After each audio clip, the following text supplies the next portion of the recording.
If I asked you who is the greatest businessman of all time, you might say Rockefeller, Carnegie, or perhaps Elon Musk. The real answer was a man who conquered half the known world.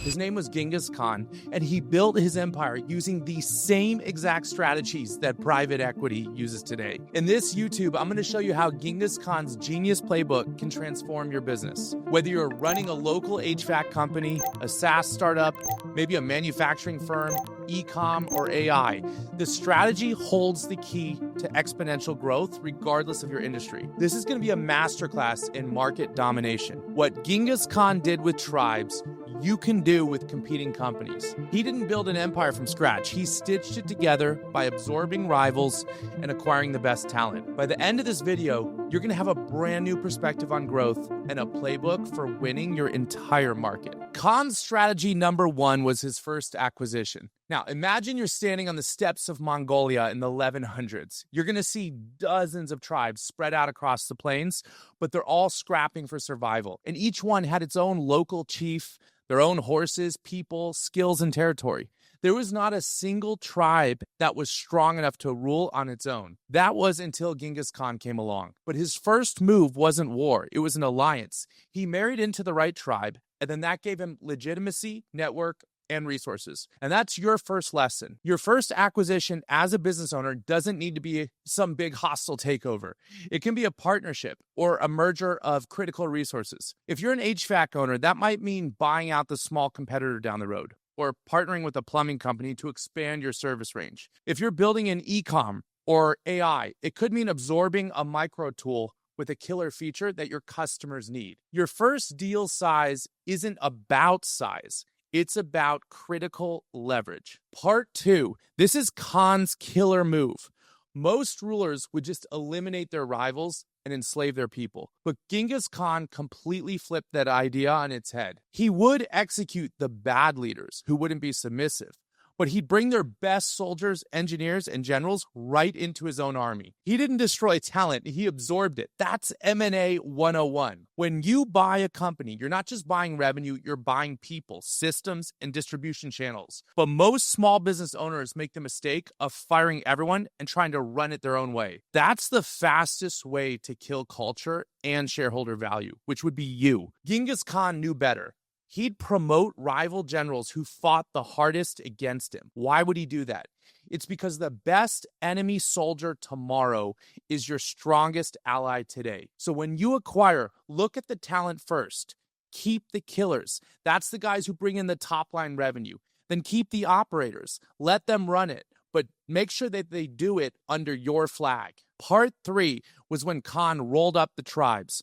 After his first few wins, Genghis Khan didn't slow down. He rolled up tribe after tribe. He acted like one of the world's first private equity firms.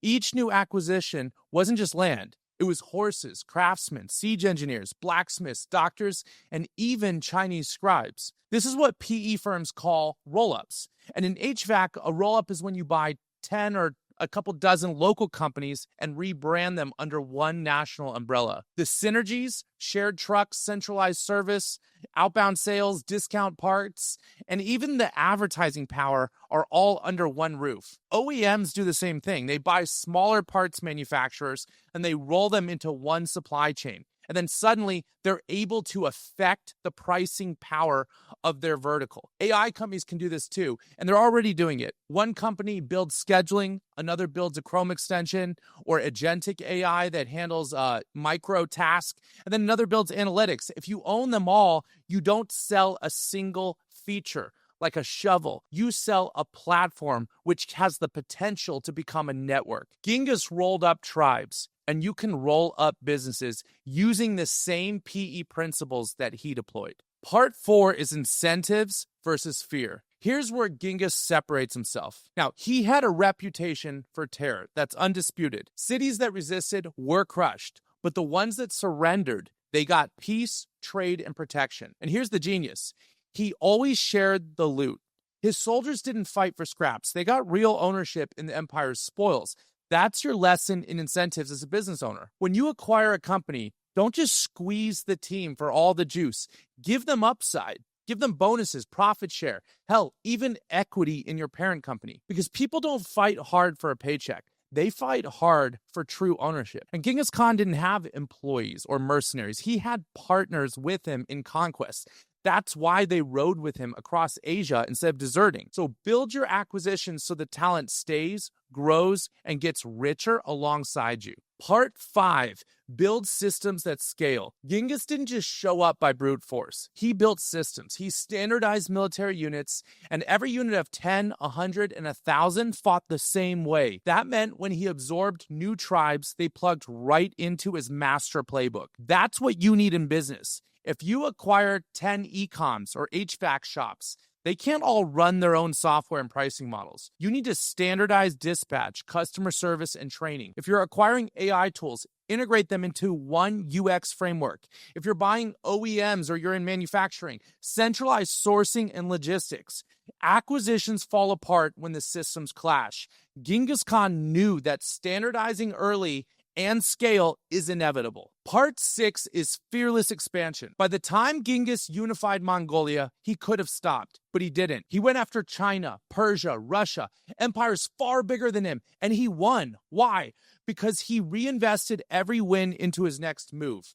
That's your lesson. Don't stop at local dominance, especially if you're in a small city. If you own an insurance agency in one state, start looking at buying in the next state too. If you own an OEM in a niche, go upstream and buy distributors. Or if you're in AI or e-com, don't just own Chrome extensions or apps. Own agents, API layers, and then infrastructure. Expansion favors the bold every single time. Part 7 is legacy through leverage. When Genghis died, his empire stretched from Korea to Eastern Europe. One man built that in one lifetime. Not through working harder, but through leverage. Every tribe acquired, every system standardized, every talent absorbed multiplied his force. That's what M&A gives you. You can spend a decade grinding to double your revenue, or one smart acquisition can double it overnight. If you're small, acquisitions feel scary. But the truth is that they're the fastest and smartest way to dominate your market starting today. So remember, start with the right first acquisition. Absorb talent, don't destroy it. Roll up your market piece by piece. Build systems that scale. Incentivize ownership.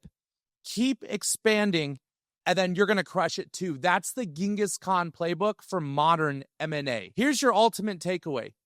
Khan's success was a keen business strategy. He was the first private equity firm, and he used M&A to grow his top-line revenue, which for him was land and resources. He didn't build the Mongol Empire from nothing. He used a growth playbook based on mergers and acquisitions, uniting dozens of tribes into one unified fighting force. He absorbed talent, incentivized new allies with ownership, and built scalable systems. He was not just a dumb conqueror.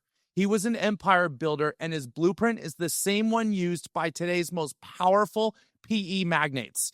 He didn't just work harder, he worked smarter. He used leverage as his primary weapon. Every alliance, every acquisition, and every system multiplied his strength. If you're serious about explosive growth, you can't afford to build brick by brick. You have to think big. You have to acquire. So ask yourself, are you going to fight 1,000 small battles to get revenue? Or are you going to make one strategic move that changes everything for your business? The choice is yours. You can either spend a lifetime building, or you can spend a few years acquiring others who build for you. And if you want more content like this, smash the subscribe button right now. You're going to be joining the most aspirational community on YouTube. And you can check out my last video by clicking right here.